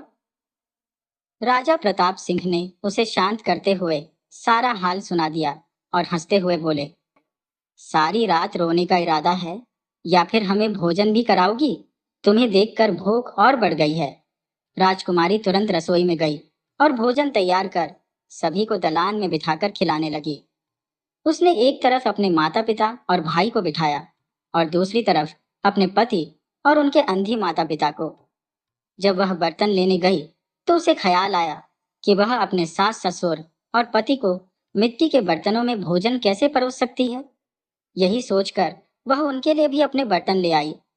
उसने अपने माता पिता के सामने थालियां लगाई और जब सास ससुर और पति के लिए बर्तन रखने पलटी तो धर्मेश ने उसे रोक दिया। उसने कहा, रुको राजकुमारी, हमारे बर्तन हमारे पास है। इतना कहकर धर्मेश ने मिट्टी के बर्तन उठाए जिन्हें खाने के बाद साफ करके दलान में रख दिया गया था। वह बोला, हम इन्हीं में भोजन करते हैं और हमें इनसे कोई आपत्ति नहीं है। अब खाना ले आओ। राजकुमारी थोड़ी झिझकते हुए भोजन लाने चली गई। राजा प्रताप सिंह की नजर धर्मेश और उसके माता पिता पर पड़ी तो उनका चेहरा गंभीर हो गया। उन्हें अपनी किशोरावस्था का वह समय याद आ गया जब धर्मेश के माता पिता बड़े प्रतापी राजा थे। हालांकि शादी के समय वे अपनी अंधता के कारण शामिल नहीं हो सके थे और प्रताप सिंह से मुलाकात भी नहीं हुई थी। प्रताप सिंह के मन में प्रसन्नता और गर्व का भाव उमड़ पड़ा। उन्होंने सोचा, मेरी बेटी भले ही आज नटों के साथ बैठी हो, लेकिन उसका विवाह तो एक राजघराने में ही हुआ है। समय ने हमें भले ही बदल दिया हो, पर असलियत नहीं बदली। राजकुमारी भोजन लेकर बाहर आई। उसने मेहमानों को भोजन परोसा और जब पति की तरफ बढ़ी तो उसने देखा कि सभी ने मिट्टी के बर्तन सामने रख दिए थे। उसे हल्का संकोच हुआ, लेकिन उसने भोजन परोसा और अपने स्थान पर बैठ गई। राजा प्रताप सिंह, जो राजकुमारी के पिता थे, खाना परोसा देख स्तब्ध हो खड़े हो गए। उन्होंने गहरी नजरों से बेटी की ओर देखा और गंभीर स्वर में बोले, बेटी, मेरे दामाद और उनके माता पिता को तुम मिट्टी के बर्तनों में खाना परोस रही हो और हमारे लिए अपने घर के बर्तनों में। ये भेदभाव क्यों? इसका कारण बताओ। राजकुमारी की जुबान पर मानो ताले लग गए। वह चुपचाप खड़ी रही। यह देखकर राजा प्रताप सिंह ने सीधे अपने दामाद से पूछा, तुम ही बताओ, ये सब क्यों और कैसे हुआ? धर्मेश ने शांत स्वर में उत्तर दिया, पिताजी, जिस दिन आपकी बेटी को यह पता चला कि मैं मोची का बेटा हूँ, उसी दिन से वह ऐसा व्यवहार करने लगी। इससे पहले तो सब सामान्य था। यह सुनते ही राजा प्रताप सिंह की भ्रुकुटियां तन गई। उन्होंने गहरी सांस लेते हुए कहा, मेरी ना समझ बेटी, तुम्हारी इस अज्ञानता और संकीर्णता ने तुम्हें कितना बड़ा पाप करने पर मजबूर कर दिया, इसका तुम्हें तनिक भी भान है? राजकुमारी ने चौंकते हुए कहा, कौन सा पाप पिताजी? मैंने ऐसा क्या किया है? राजा प्रताप सिंह ने शांत स्वर में कहा, बेटी, धर्मेश के माता पिता के बारे में तुम क्या जानती हो? जब तुम्हारे मन में उनके लिए इतना द्वेष भरा हुआ है तो यकीनन हमारे लिए भी किसी कोने में अवमानना का भाव होगा। आज मैं तुम्हारे इस संकीर्ण सोच का अंत करके ही रहूंगा। उन्होंने गहरी आवाज में कहना शुरू किया, पहली बात यह है कि जिन्हें तुम मोची समझती हो वे जन्म से मोची नहीं है। जिस प्रकार समय ने हमें नट बना दिया, उसी प्रकार समय की विषमताओं ने इन्हें मोची बना दिया। मैंने उन्हें तब से जाना है जब तुम इस दुनिया में भी नहीं आई थी। दूसरी बात, तुम्हें याद होगा, मैंने तुम्हारी शादी के लिए एक शर्त रखी थी कि जो मेरी शर्त पूरी करेगा उसी से तुम्हारा विवाह करूंगा, क्योंकि मैं जानता था कि राजा गरीब हो सकता है, अमीर कंगाल हो सकता है और व्यापारी सड़कों पर आ सकता है, परंतु समय को पहचानने वाला और हर परिस्थिति में अपने कर्तव्य को निभाने वाला व्यक्ति ही सच्चे सुख का अधिकारी होता है। इसीलिए मैंने तुम्हारे लिए धर्मेश जैसा पति चुना जो मेरी अपेक्षाओं पर खरा उतरा। और बेटा, यह सिर्फ संयोग नहीं बल्कि नियति का खेल है कि धर्मेश केवल मोची का बेटा नहीं बल्कि राजवंश का हिस्सा है। अब तुम्हारी इस सोच ने हमें भी नीचा दिखा दिया है। हम अपनी आजीविका के लिए सड़कों पर तमाशा करते हैं। तुम्हारी माँ नाचती है, तुम्हारा भाई ढोल बजाता है और मैं करतब दिखाता हूँ। ये सब करने के बाद भी हमारा सम्मान इनसे कम नहीं है। और तुमने इनके लिए मिट्टी के बर्तन लाए, तो हमारे लिए क्या सोच रखा है? कहो बेटी, आज तुम्हारे इस व्यवहार का उत्तर दो। राजा प्रताप सिंह की बातों ने राजकुमारी को भीतर तक झकझोर दिया। उसकी आंखों से पश्चाताप के आंसू बहने लगे।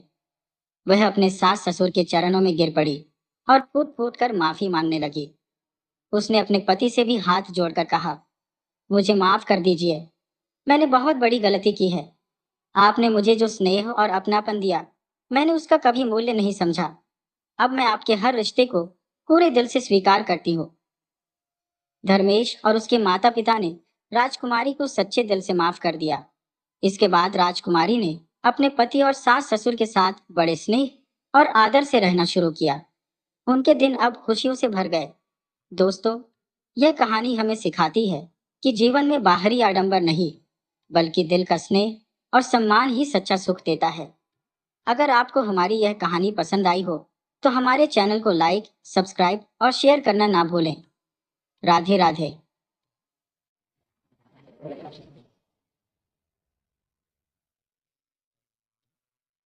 एक राजा था। उसकी दो रानियां थीं। बड़ी रानी का एक और छोटी रानी के तीन पुत्र थे।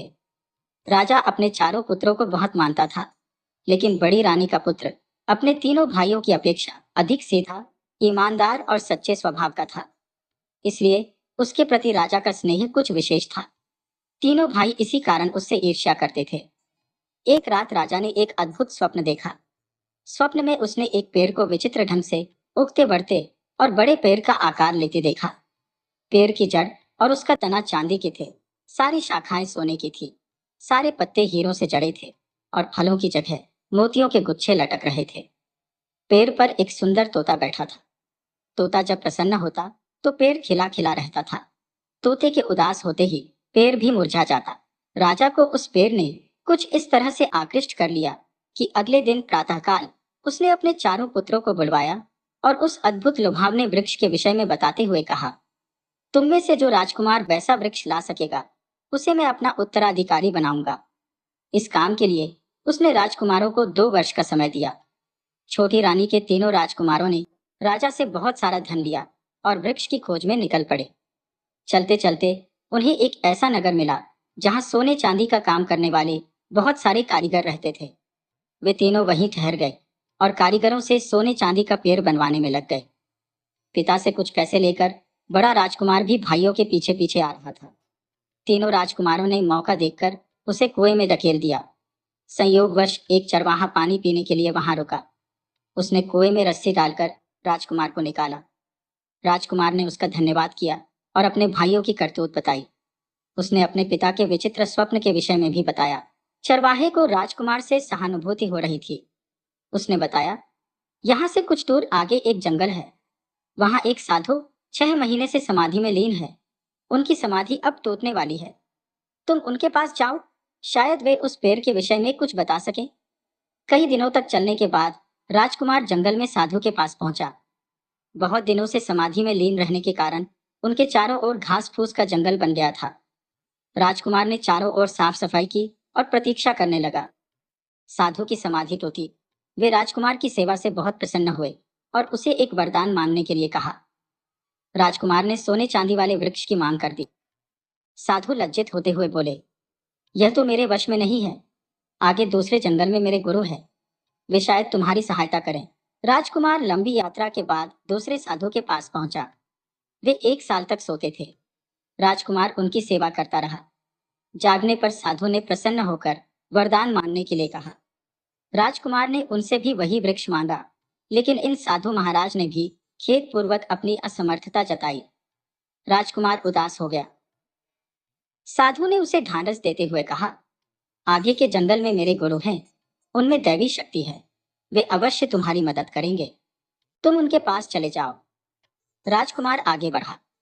घनघोर जंगल में भटकते भटकते अंततः उसे तीसरे साधु महाराज भी मिल गए। वे भी राजकुमार की मनोकामना पूरी नहीं कर पाए, लेकिन उन्होंने उसे तरकीब बताई।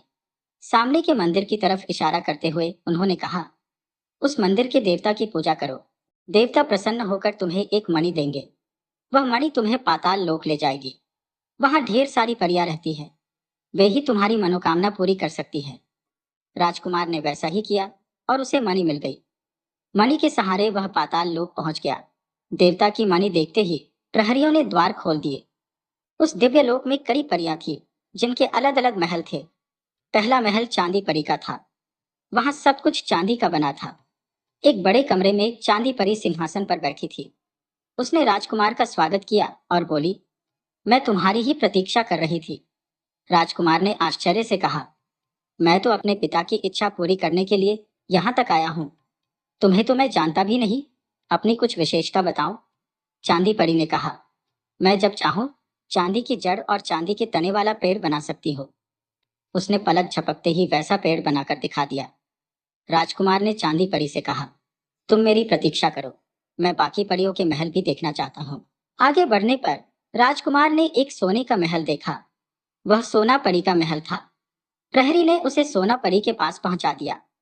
सोना परी ने भी चांदी परी जैसे ही बात कही। उसका विशेष गुण यह था कि जब चांदी परी पेड़ की जड़ और तना बना देती, तब सोना परी उसे सोने की डालियों से सजा देती थी। राजकुमार के विस्मय का ठिकाना नहीं रहा। सोना परी से आज्ञा लेकर वह आगे बढ़ा तो उसे हीरा परी और फिर मोती परी के महल मिले। वह बारी बारी दोनों परियों से मिला। जब चांदी परी और सोना परी पेड़ की जड़, तना और डालियां बना लेती, तब हीरा परी हीरे के पत्तों से डालियों को सजा देती थी और फिर मोती परी मोतियों के फलों से डालियां भर देती थी। अंत में राजकुमार तोता परी के महल में पहुंचा। तोता परी की विशेषता यह थी कि जब चांदी, सोने, हीरे और मोती से बना पेड़ तैयार हो जाता, तब वह एक सुंदर तोता बनाकर पेड़ पर बैठा देती थी। जब तोता प्रसन्न रहता, तब पेड़ सुंदर खिला खिला रहता था। तोते के उदास होते ही पेड़ भी मुरझाने लगता था। राजकुमार को अपनी मनोकामना पूरी होती लगी। वह सभी परियों को साथ लेकर मणि के सहारे पृथ्वी लोक पर वापस आ गया। राजकुमार ने मंदिर में देवता की मणि उन्हें लौटा दी और साधु महाराज को धन्यवाद देने गया। उसकी सफलता से साधु महाराज बहुत प्रसन्न हुए। उन्होंने राजकुमार को एक लाठी और एक रस्सी दी, जिससे जरूरत पड़ने पर वह रास्ते में परियों सहित अपनी भी रक्षा कर सके। साधु ने बताया कि लाठी और रस्सी की शक्ति से वह जब चाहे किसी को भी अपने पास बुला सकता था। वहां से आगे वह दूसरे साधु को भी धन्यवाद देने के लिए रुका। साधु उसकी पितृभक्ति से बहुत प्रभावित हुए और प्रसन्न होकर उसे एक विशेष कटोरा दिया, जिससे वह अपनी इच्छानुसार हजारों लोगों को स्वादिष्ट भोजन करा सकता था। अब पहले वाले साधु के पास जाना बाकी था। उनके पास पहुंचकर जब राजकुमार ने सारी बातें बताईं, तो साधु को विश्वास नहीं हुआ। उन्होंने सोने चांदी का बना पेड़ देखने की इच्छा जताई। राजकुमार के परियों से कहने भर की देर थी और पेड़ बनकर तैयार था। साधु की आंखें चकाचौंध हो गईं। उनके मन में लालच उत्पन्न हो गया। उन्होंने राजकुमार को आज्ञा दी, सभी परियों को यहीं छोड़कर तुम यहाँ से चले जाओ। राजकुमार को विवश होकर उनकी आज्ञा माननी पड़ी। कुछ दूर जाते ही अचानक उसे रस्सी और लाठी की याद आ गई। उसने दोनों से कहा, सभी परियों को साधु से छीन कर ले आओ। कुछ ही पल में सभी परियां राजकुमार के सामने थी। राजा ने वृक्ष लाने के लिए राजकुमारों को 2 वर्ष का समय दिया था। वह समय भी जल्दी ही पूरा होने वाला था। राजकुमार जल्दी जल्दी आगे बढ़ा। संयोगवश रास्ते में उसे उसके तीनों भाई मिल गए। वे सोने चांदी का पेड़ बनवाकर राजमहल को वापस लौट रहे थे। उन्होंने चालाकी से राजकुमार से सारी बातें जान ली। उनकी नीयत फिर खराब हो गई। चलते चलते उन्हें रास्ते में वही कुआं मिला। उन्होंने धोखे से राजकुमार को उसमें धकेल दिया और परियों के साथ राजमहल में वापस आ गए। अगले दिन तीनों भाई परियों को लेकर दरबार में आए। उन्होंने राजा के सामने परियों से रुपहला सुनहरा वृक्ष बनाने के लिए कहा, परंतु बहुत मिन्नतें करने के बाद भी परियों ने वृक्ष नहीं बनाया। वे पहले ही तीनों राजकुमारों के अपने बड़े भाई के प्रति दुर्व्यवहार से क्रुद्ध और दुखी थी।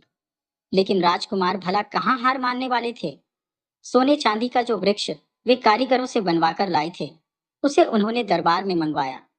राजा ने उसे देखा लेकिन संतुष्ट नहीं हुआ।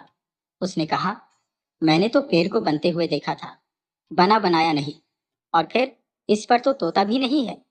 उचित यही होगा कि हम बड़े राजकुमार के भी आने की प्रतीक्षा कर लें। उधर कुएं में गिरे राजकुमार को एक बार फिर उसी चरवाही ने बचा लिया।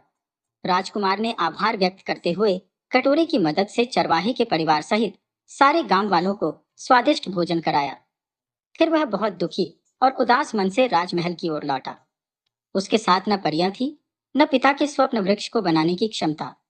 राजमहल में प्रवेश करते ही उसे दरबार में हुई सारी घटना का पता चला। वह उसी समय पिता के पास गया और उन्हें अपने भाइयों की सारी करतूत बताई। उसने वादा किया कि अगले दिन वह दरबार में स्वप्न वृक्ष को बनते हुए दिखाएगा। लाठी और रस्सी की मदद से उसने परियों को अपने पास बुला लिया। अगले दिन वह उनके साथ दरबार में आया। परियों ने राजा के सामने रुपहला सुनहरा हीरे मोतियों जड़ा पेड़ बनाया। अंत में पेड़ पर सुंदर तोता भी आया। राजा प्रसन्नता से गदगद हो उठे। उन्होंने राजकुमार को अपना उत्तराधिकारी घोषित कर दिया।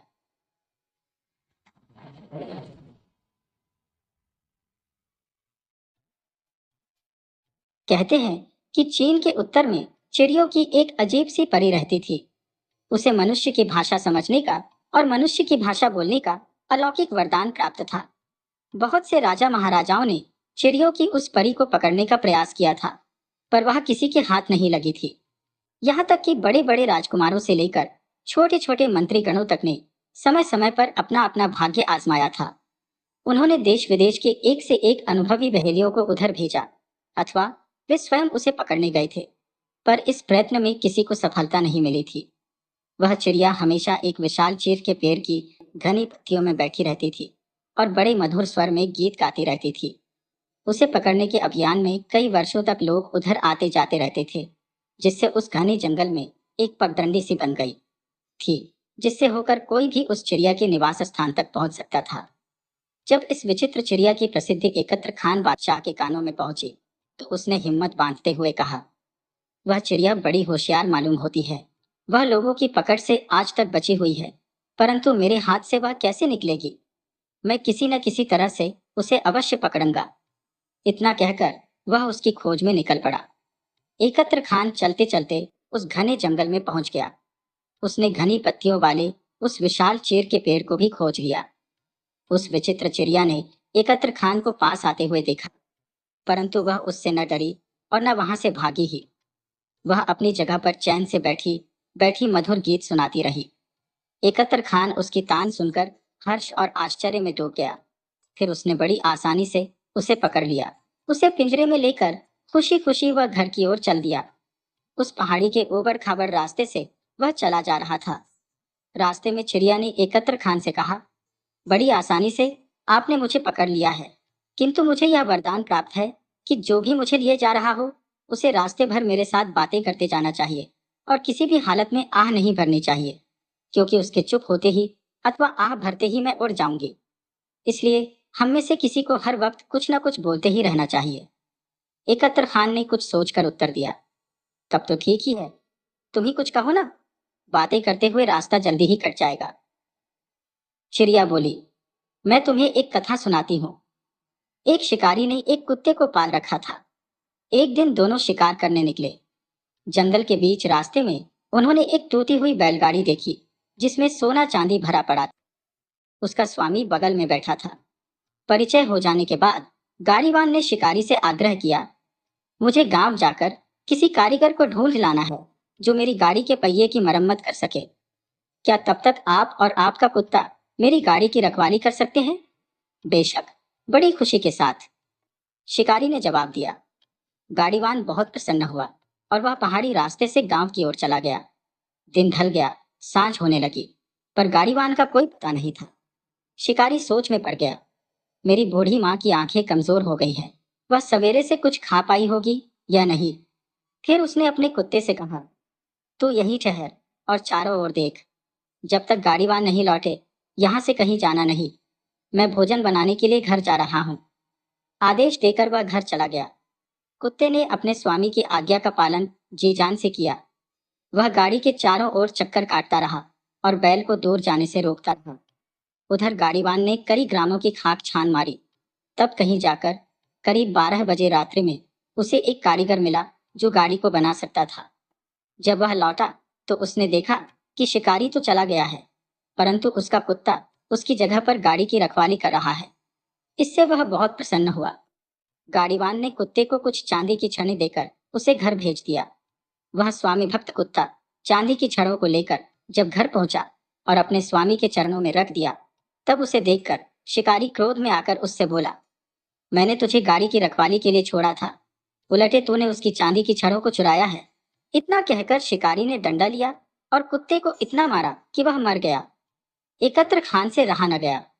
उसने आह भरते हुए कहा, कितना बड़ा बेवकूफ था वह शिकारी, उसने ऐसे भक्त कुत्ते की जान ले ली। अच्छा, तो तुमने आह भर दी। इतना कहकर चिड़ियों की परी उड़ गई। भला मैं इस प्रण को कैसे भूल सकता हूँ। एकत्र खान ने अपने आप को दोषी ठहराया। वह जंगल की ओर जाने वाली पगडंडी पर मुड़ पड़ा। दूसरी बार भी उसी पुराने चीड़ के पेड़ पर से उसने चिड़िया को पकड़ा। लौटते समय रास्ते में चिड़िया ने एक अन्य कहानी सुनानी आरंभ की। बहुत दिन हुए, एक गांव में एक औरत रहती थी। उसने एक बिल्ली पाल रखी थी। एक दिन वह कुएं से पानी लाने गई। उसका नन्हा सा बच्चा पालकी में सो रहा था। औरत ने बिल्ली को बालक की रखवाली का भार सौंपा और कुएं की ओर चली गई। बिल्ली पालकी के अगल बगल में घूम घूम कर मक्खियों और मच्छरों को बार बार भगाती रही। ऐसे ही कुछ समय बीत गया। फिर एकाएक दरवाजे के पीछे से एक बड़ा सा चूहा निकलकर बच्चे को काटने के लिए लपका। बिल्ली गुर्राती हुई उसे पकड़ने लगी। जब तक वह उसके पीछे भाग रही थी, तब तक एक दूसरा चूहा बिल से निकला और सोते हुए बालक के कान को काट खाया। उसकी पीड़ा से बालक जोर से चिल्लाया। बिल्ली पीछे की ओर दौड़ी और देखते देखते दूसरे चूहे को दरवाजे के पीछे दबोच दिया। इसके बाद वह बालक के सिरहाने बैठकर उसके लहूलुहान कान को जीभ से चाट चाट कर उसके दर्द को कम करने की कोशिश करने लगी। इतने में औरत पानी लेकर लौटी। उसने बिल्ली को बालक का कान चाटते हुए देखा। तब वह बहुत गुस्से में आ गई। वह बोली, मैंने इस बिल्ली को बालक की रखवाली के लिए छोड़ा था, परंतु इस दुष्ट ने तो उलटे इसके कान ही को काट खाया है। यह कहते कहते वह बिल्ली पर टूट पड़ी और उसे मार मार कर उसका काम तमाम कर दिया। किंतु थोड़ी देर बाद जब उसकी नजर दरवाजे के पीछे मरे हुए चूहे पर पड़ी, जिसके मुंह में बालक के कान का टुकड़ा पड़ा था, तो वह पश्चाताप करती हुई बोली, मैंने इस आज्ञाकारी बिल्ली को मारकर बड़ी भारी गलती की है। यह सुनते ही एकत्र खान पुनः आह भरते हुए चिल्लाया, यह तो बहुत बुरा हुआ। इस बार भी वह अजीब चिड़िया अपने पंखों को फड़फड़ाती हुई पुनः उत्तर दिशा की ओर उड़ गई। इस प्रकार एकत्र खान को तीसरी बार भी उत्तर की ओर जाना पड़ा। उसने चिड़िया को उसी चीड़ के पेड़ पर से पकड़ा। उसे लेकर वह उसी जानी पहचानी पहाड़ी की टेढ़ी मेढ़ी पगडंडी से घर की ओर चला जा रहा था। इस बार भी चिड़ियों की परी ने उसे एक मनोरंजक कहानी सुनानी आरंभ की। एक बार एक भीषण सुकाल पड़ी। वर्षा न बरसने से घास पात तो सूखा ही, साथ साथ नदी नाले भी सूख गए और जगह जगह पर जमीन में दरारें हो गई। भूख प्यास से बचने के लिए अरावी नाम के एक आदमी ने अपना घर छोड़ दिया। झुलसने वाली धूप में बहुत दूर निकल गया। प्यास से उसका कंठ सूखने लगा, पर पानी कहीं दिखाई नहीं दिया। इस हालत में वह कुछ और आगे गया कि प्यास के मारे वह बेहोशी की हालत में आ गया। पास में एक चट्टान थी। वह उसी के नीचे लुढ़क कर मौत का इंतजार करने लगा। एकाएक टप टप टप टप की ध्वनि उसके कानों में आई। उसने उधर देखा तो खुशी से उछल पड़ा। उससे कुछ ही दूर पर चट्टान के दर्रे से पानी की बूंदें टपक रही थी। वह तुरंत अपने कठौते में पानी की बूंदों को एकत्र करने लगा। जब उसकी काठ का बर्तन पानी से भर गया, तब उसने उसे मुंह से लगाया ही था कि एक कौवा उड़ता हुआ आया और अपने डैनों से कठौते को झटका देकर सारे का सारा पानी उड़ेल दिया। अब तो अरावी क्रोध से लाल हो गया। उसने कहा, दुष्ट कौवा, तुमने स्वर्ग का दिया हुआ मेरा पानी उड़ेल दिया। फिर उसने एक पत्थर उठाया और एक ही निशाने में कौवे को जान से मार दिया। कौवा कुछ ही दूर जाकर झाड़ियों में गिरा, लेकिन कौवा जहां गिरकर भरा था, उससे कुछ ही दूर पर एक बड़ी चट्टान की जड़ से पानी का एक सोता बह रहा था। प्यासे अरावी ने उस सोते का पानी जी भर कर पिया, परंतु वहां से जाने से पहले वह अपनी गठरी लेने के लिए पुनः उस स्थान पर आया जहां वह बेहोशी की हालत में पड़ा था। अब उसकी प्यास बुझ चुकी थी, इसलिए उसका मन शांत गया था। गठरी उठाते उठाते उसकी नजर एकाएक उस चट्टान के ऊपर उस दरार पर पड़ी जहां से पानी की बूंदें टपक रही थी। ऊपर उसने जो दृश्य देखा, उसे देखता ही रह गया। चट्टान के ऊपर एक जहरीला सांप सो रहा था और उसके मुंह से विष की एक एक बूंद टपक रही थी। उसने आह भरते हुए कहा, ओह, मैंने करीब करीब विष पी ही लिया होता, परंतु उस बेचारे ने मेरी जान बचा ली। उसका बड़ा आभार मानता हूँ। इतना कहते कहते उसकी आंखों से आंसू की धारा बहने लगी। बेचारा कौवा, अपनी जान देकर उसने दूसरे को जीवनदान दिया था। एकत्र खान ने आह भरते हुए चिड़ियों की परी से कहा, आपने फिर आह भर दी। अच्छा, अब मैं चली। इतना कहकर वह विचित्र चिड़िया तीसरी बार उत्तर की ओर उड़ गई। मैं हारा। सचमुच इस अजीब सी चिड़ियों की परी को पकड़कर बंदी बनाना आसान काम नहीं है। यह कहते हुए एकत्र खान खाली हाथ अपने महल को लौट पड़ा।